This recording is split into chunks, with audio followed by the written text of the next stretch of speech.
question for you. Is marriage overrated? Why aren't people getting married anymore? A new Pew Research poll found that 2 in 5 young adults think marriage is an outdated tradition. Marriage rates are at their lowest right now. Is marriage really even worth it? More than half of marriages end in divorce. If you get married, you have to be stuck with this person for the rest of your life, right? That's why you get married.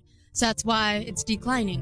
Why would you get married if you want to have just one partner when you can have multiple? Marriage is stupid. Welcome to the Married AF podcast, the self-proclaimed greatest marriage relationship podcast in the world. We're your hosts, Matthew and Monica Powers. Baby, I love you. I'm so proud of you. I love you too. You know how hard it was not to I was waiting to roll ask my you how eyes. you're doing, even though I know how well you're doing. Or we're back. We're not. I didn't say any of those I know. dumb things. That's why I love you. I love you so I'm much. So proud I'm going to of hit you off with a banger really, really fast right out of the gate. It's going to be a quickie. It gets in that direction real quick. So this was something that I found on the interwebs. Okay. And we've talked about this before, and this revolves around intimacy. But the title of this was "A Threesome Saved Us." Now, just before you comment, let me kind of get through. And they're going to let you formulate your thoughts. But can a threesome actually save a marriage? Literally, stress thing on my watch went off. As in, are you kidding me? No. So a threesome saved us. So here's the gist of the story real quick. Okay. So husband and wife, they are married. Things in the bedroom were awesome. Honeymoon phase, as it typically is. You know, they're getting after it 3, 4, 5, 6, 7 times a week, however many.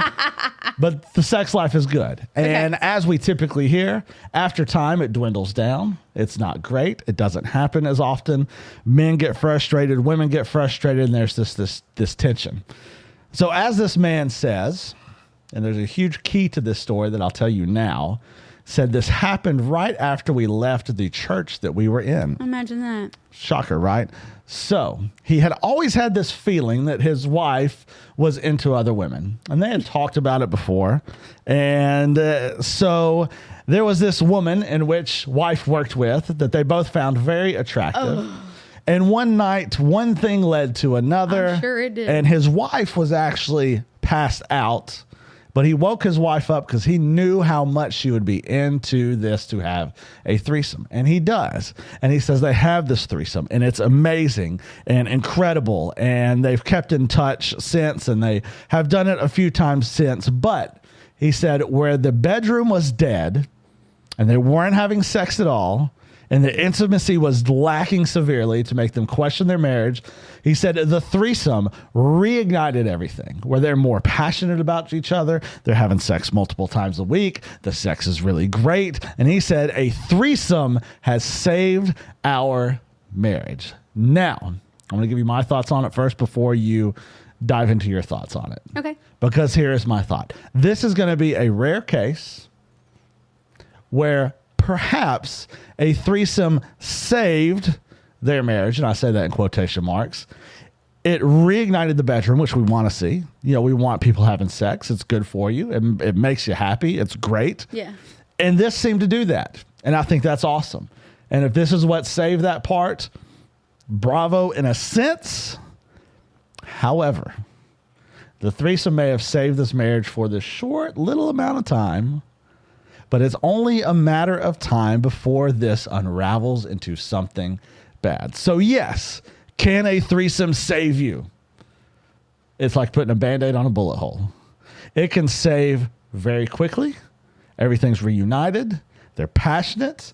They're just aggressive towards each other. They're wanting to have a lot of sex with each other. And that is amazing. And he credits the threesome for that happening. And it probably did. But as time goes by, things are going to dwindle.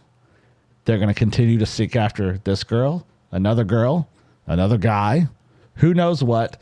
And eventually feelings will catch, because I guarantee there are already some, are going to catch for someone else in a different situation, and things are going to unravel. So my thought is that, yeah, sure, the threesome saved your sex life for now, but in the long run, this is going to be the thing that dooms your marriage forever unless you come together, You realize what a huge mistake this was, that this was not what is best for you. You completely repent from this, turn away from this, and move in the direction you're supposed to. Can you be saved from this?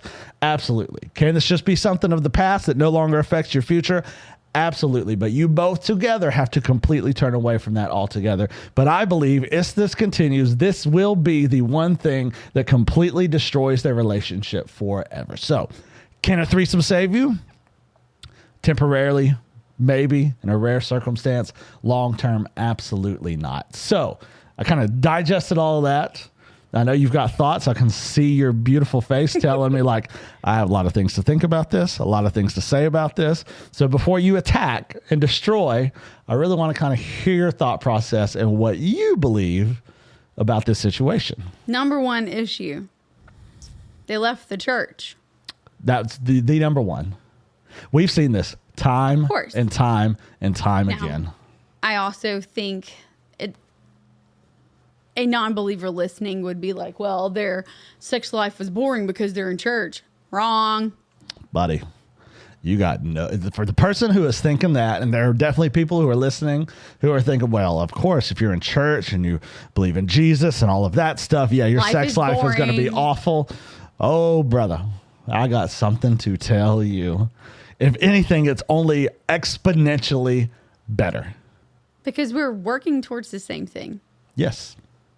And when you do that, you are thinking about each other over yourselves.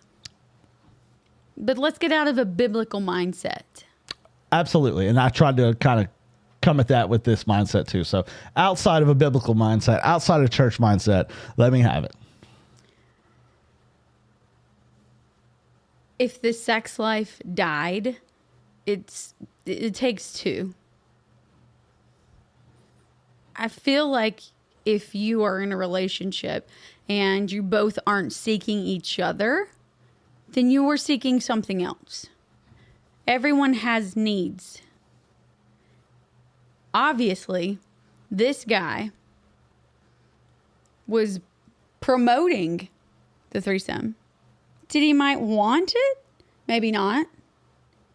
But his wife was asleep. And he woke her up because he knew she would want this because they were talking about it. Okay? Did his wife just need to see that somebody else thought he was attractive? Could be. And would have sex with him? Because jealousy can make someone absolutely crazy. Well, and you've seen we've seen it in real life where maybe this guy is really into this girl and she will not give him the time of day. Yeah. At all. But the moment some other girl gives him attention, oh, now she is all about this guy. Exactly. And she wants this guy now. So could that be the case? Sure. That seems, because they have an incredible sex life now. So, and they've had sex with this other girl several times since. Okay. Does it say how old these people are, if they have kids or anything? How long had they been married before all this happened? They'd been married about 5 years. Oh my goodness. They didn't even get to the 7-year itch. Not even the 7-year itch. I couldn't imagine bringing someone else into a relationship that we have.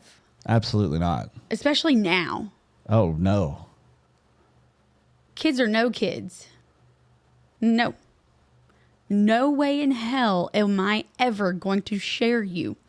Over my dead body will another woman see you naked. Well, and I feel the exact same way. Like that's a non-negotiable. And when you get back to the Bible, I mean, it speaks to that. You know, it totally mentions that. Like it's you and I together as one forever. And you know, if you have the need for something else, something different, some spice, there are ways to be able to get that need filled with your spouse. You know, we've talked about, you know, exploring yourselves. We've talked about the menu. We've talked about toys. We've talked about dressing up. All that stuff, I believe, is perfectly fine as long as it is not replacing your spouse. The moment it replaces your spouse, then you got some serious, serious problems. Or puts them in harm. Absolutely. No harm, No replacing your spouse. Otherwise, we say, hey, be an open book. Be open-minded and hey. Tell them, no, I don't like that. That does not go there. Yeah. Hey, try anything. But absolutely, you discuss it after, like, hey, that works. We gonna do that again, or no, that's never gonna happen again. And that conversation needs to be had. But can a threesome save your marriage? No. It puts a Band-Aid on it, perhaps. Most cases, it doesn't. We've seen plenty of cases where, hey, we think a threesome's going to work out. That's going to be better for us. No. Doesn't work at all, usually from the get-go. These are the rare cases where, hey, ignited something. But in the long term, this is going to be a bad news. Isn't that polyamorous? Isn't that what it is? Yes, polyamorous. Breaking Benjamin talked about that. They had a song about it. Their polyamorous friend got them in trouble again. And that is the truth. And it just goes to a lack of intimacy that you have with your spouse. And intimacy is important, and it's not all about the sex. That's part of it, but it's not all about it. There are other ways to be very intimate with your spouse that lead to a great sex life, but that is not the end all be all. When you think about being intimate with your spouse, it's not just to have sex. There's so many other ways to do that lead you to the path of having sex. So you don't have to go out and get some side piece to try and have these needs met. What did you call it last time? Dong on deck? The DOD, dong on deck. There's no need for a DOD. No need for that DOD, that dong on deck. Plenty of women have them. It's not a good idea. Nope. So next thing that I want to talk to you about, because this has come up, and I saw this. I was like, well, we can talk about this because we've seen this also. My husband is liking other girls' pictures. Wait, on social media? Yes. So this goes to the social media side of things, which is, again, social media is the devil, as Bobby Boucher's mom would say. Social media ruins things, but the history says, so this girl has a history with my husband. We've been together 17 years. However, However, in our earlier years, you didn't write this, did you? No. I'm joking. You let me find you liking some. However, in our earlier years, there was a lot of drama with their relationship. He met her after me. Ooh. He was with her a lot and swore nothing ever happened, even to this day, but I've had acquaintances tell me differently. They claim they had all witnessed some not so husbandly behavior between them years ago. He claimed his friends were just trying to sleep with me, and that's why they told me. There could be some truth to that, but I don't believe it one bit. Well, I'm not mad because I'm not stupid, and my intuition was telling me that I am correct. Anyways, last night, she came up on my Facebook page. Good old Facebook, ruining relationships since 2005. As a person I would know, so I checked her out and discovered he had loved a profile picture she posted just a few hours earlier. He never likes, let alone loves, my pictures. As a matter of fact, he laughs at them because he thinks he's funny. He also never loves pictures of his own children. I talked to him about it. He said it was an accident. This is the first time I've caught him liking other girls' pictures. This is not the first time. He always says it's an accident. My finger slipped. And then again, it happens. He proceeded to make me feel like I was being over dramatic and, well, she's my friend and blah, blah, blah, blah. I'm not being dramatic. I didn't yell, just explained that this is the reason for my low confidence and that it leaves me wondering how much he actually likes me. I obviously compare myself to her and it opens the door to make me wonder about things. Am I being dramatic?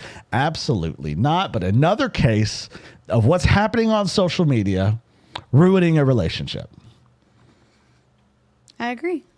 I don't think she's being over dramatic. If she's had a real sit down, open communication conversation about this, and his response is this an accident?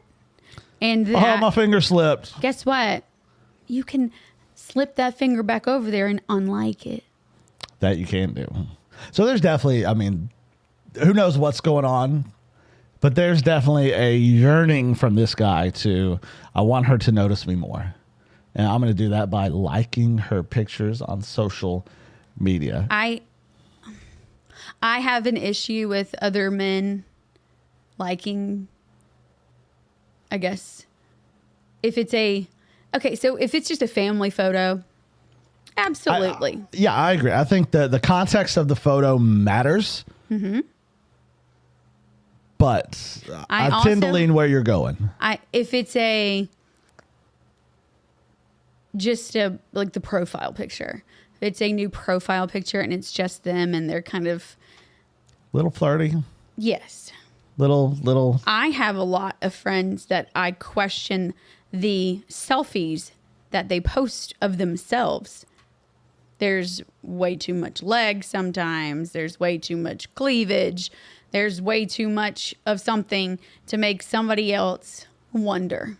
Yeah, and even if your post and picture to you is absolutely innocent, it's not to the person that might be liking it. No, you have to put your mindset, especially if you are married and you have kids and you have a family and you're not looking, because men are different and we're dumb and our brains are wired stupid and we're all one step from stupid, where we see that and we get that little butterfly feeling like, oh my, look at her. Look at them legs. Yeah.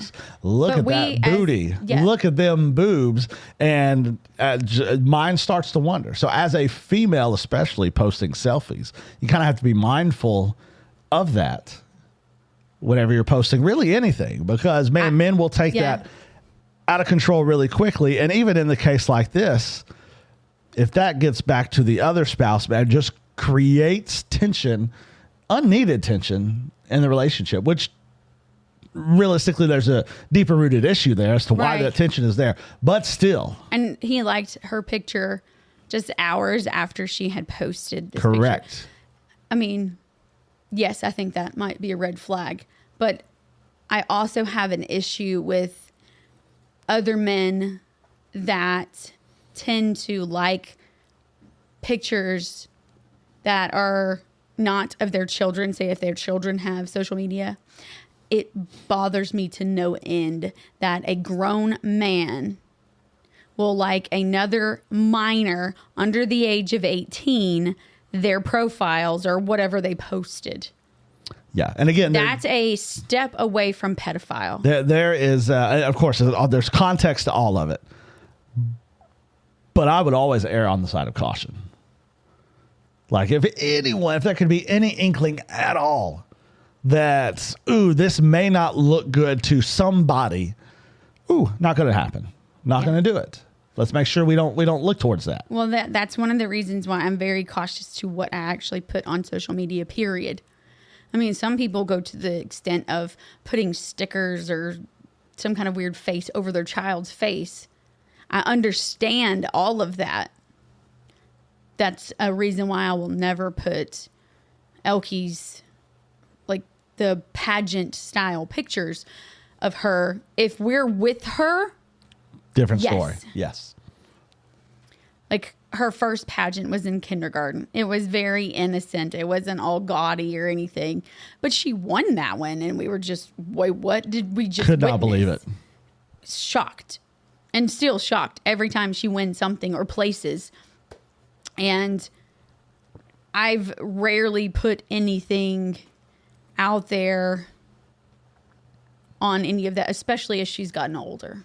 Yeah, just because the world is a messed up place. Yeah. And there's a lot of creepers out there.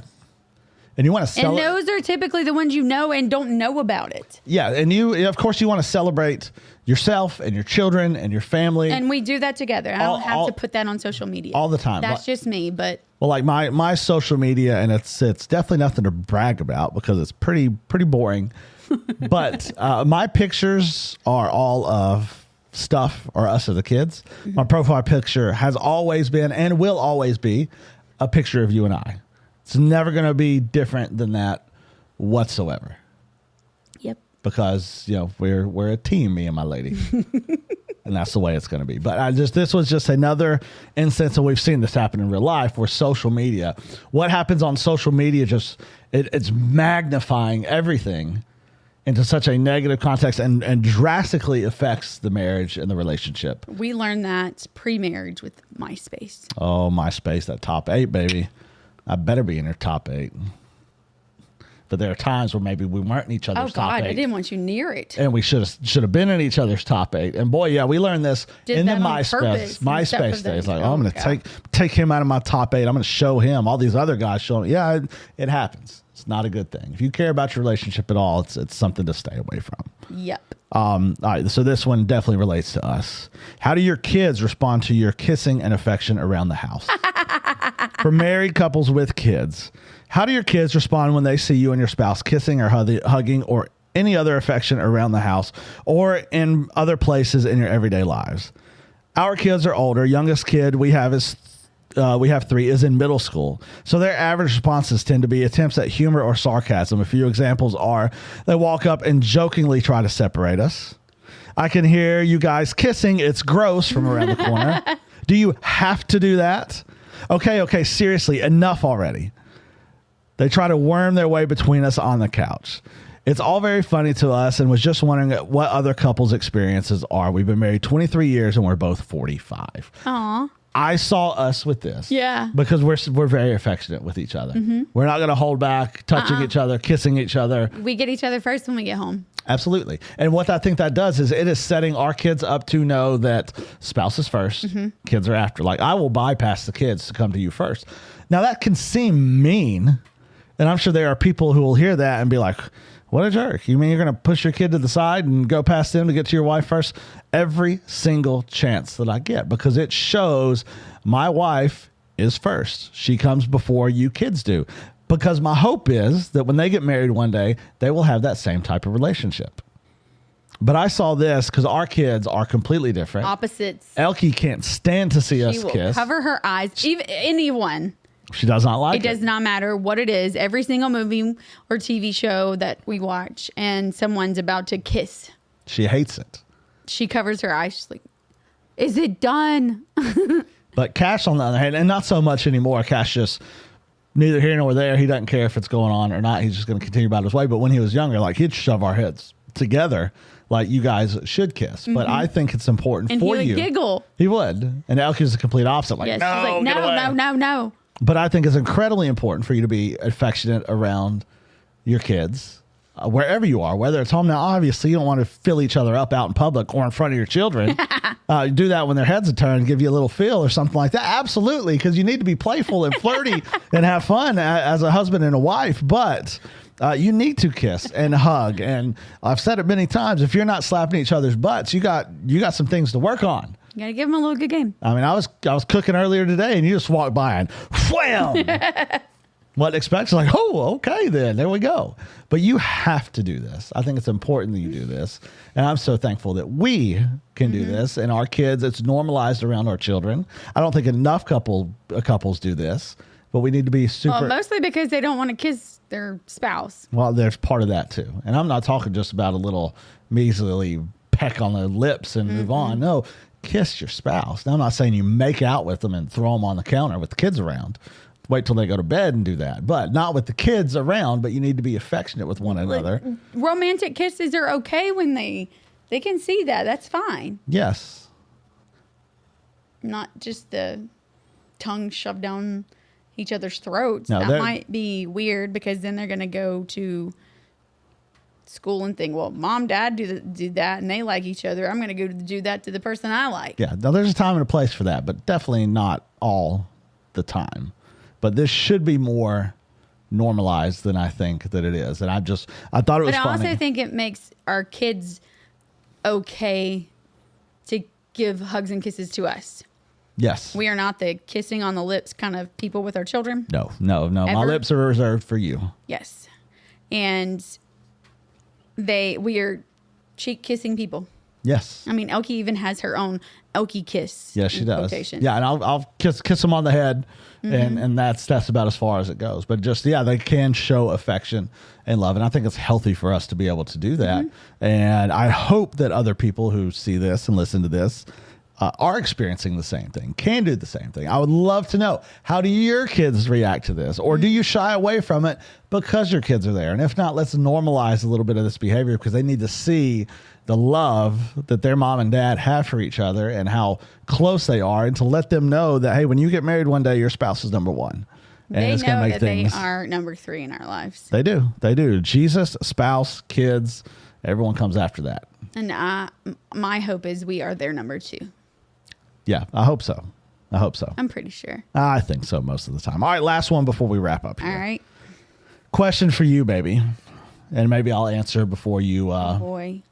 so you can think on it. But what are things that your spouse has done or does that keeps you falling in love with them? Whoa. What are things that I do that just keeps you falling in love with me all over again? I don't even know where to start on that one. All right, well, I'll let you think on it, and I'll let you know kind of what you do. Okay, because I have things, but... Okay, great. Well, I can't wait to hear them. But I'll tell you mine to start with. Okay, tell me. One of them, and it's not necessarily in this setting, but just to be able to sit down and talk to you, and you are interested in what I have to say. Like, you will look at me in the eyes, you will ask questions, you are engaged, you are interested, and I just think to myself, how lucky am I that I have someone so amazing, so beautiful, so just perfect for me that wants to be a part of my life and to share in her life with mine. And that is something that makes me fall head over heels in love with you every single We just day. had a conversation about how I felt like I had no reason to be a part of a conversation or give a certain amount of acknowledgement to it because I had no idea what anything was saying. But that comes from you. I'm hanging on every word. Yes, and It doesn't matter if I know nothing about the situation. and that it's definitely something that makes me fall in love with you every single day. Okay. Noted. Good. So glad. The other things are just how you will curl up to me on the couch, how you'll just lay your head on my shoulder, how you'll just prop your feet in my lap, and Without asking. without even asking. Just those little things are just like, oh yeah, she's mine.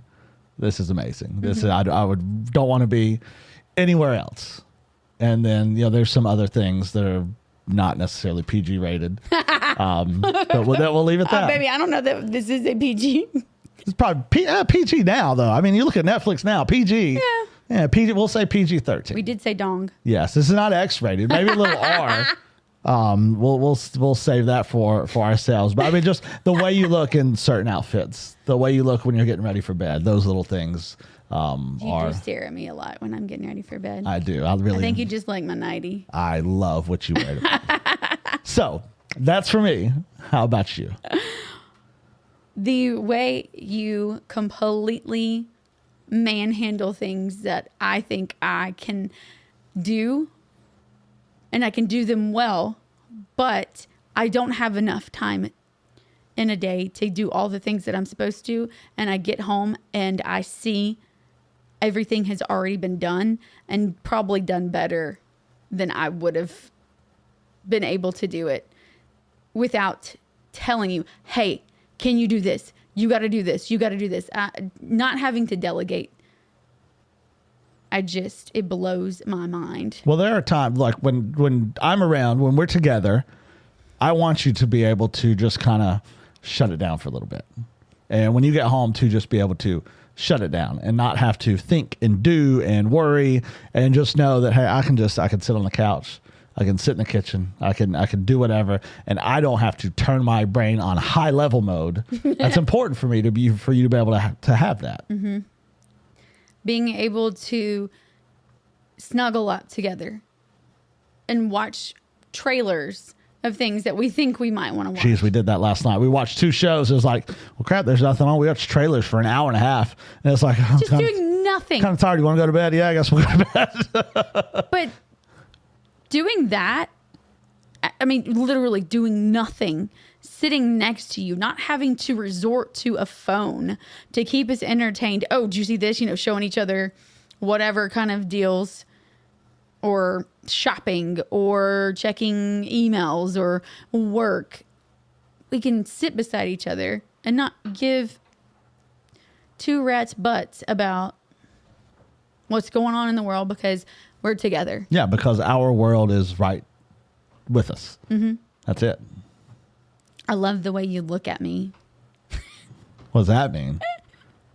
Every time you look at me, even if I haven't seen you, I think I've said this before. If you were at church before me and I get there later, you are on the prowl. You're like, where's my wife? She's not here yet. There she is. Whatever you're doing, whatever you're talking, whoever you're talking to, whatever you are doing in that very moment, you completely stop.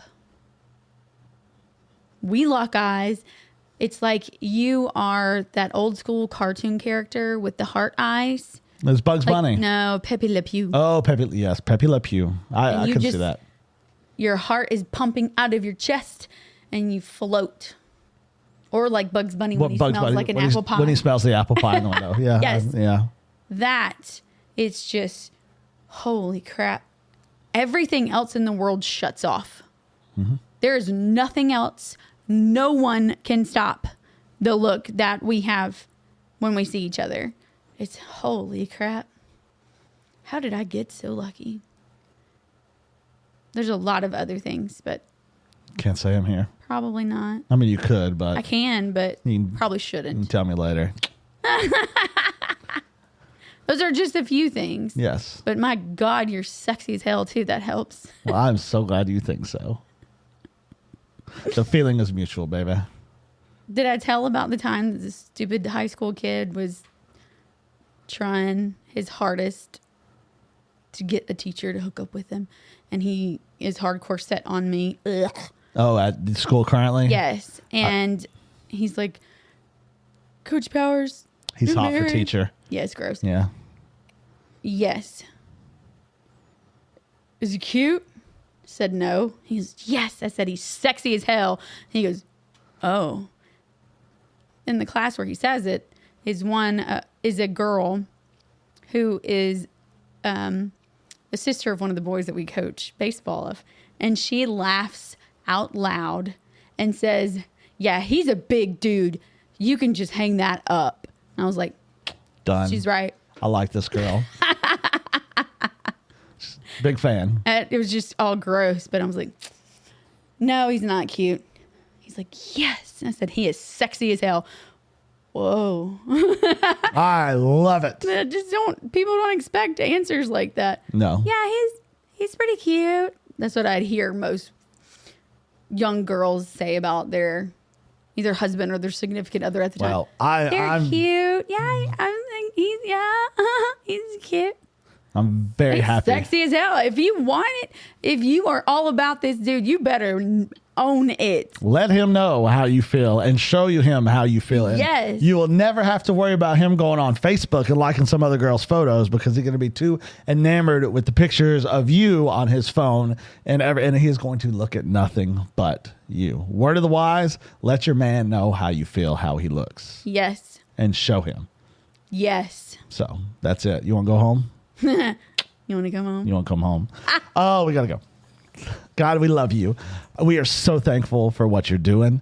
We are so thankful for this platform that you've given us. And I just want to make it known that it belongs solely to you. We pray for every single person who listened through these goofy stories, through these realistic stories.